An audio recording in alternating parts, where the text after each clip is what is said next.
Page 253, combining like terms.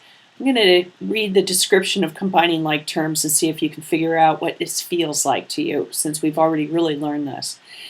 The x's in this example, x plus 2x equals 3. The x's are considered variables, as we already know.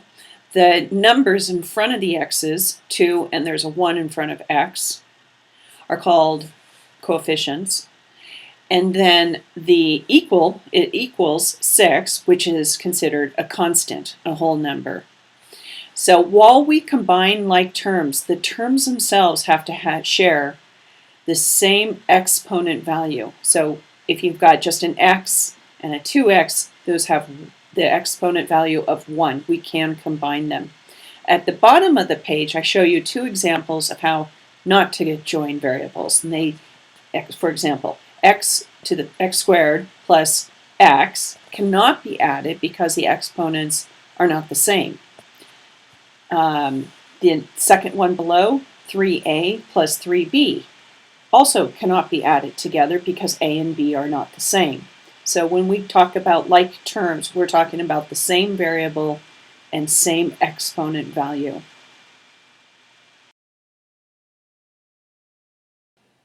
Page 254 are examples of how we can add our like terms together.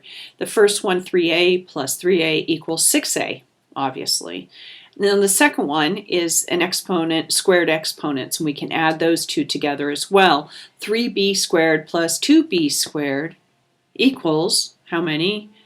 Coefficients 5, b squared, and in the case of b, that can be substituted out for any number. So I have an example here of using the number 2 for b to prove it, that these two are actually equal. The other example below is 4a plus 3a equals 21. So if 7a equals 21, then a must be 3. So let's go ahead. There's nothing tricky here, as I say. Just combine the like terms until we get a single variable and then solve the problem. Page 255 is more combining like terms as well as a lot more practice. So we have our simple one exponent example with the variable x plus 5x equals 18. 6x equals 18, x equals 3, correct?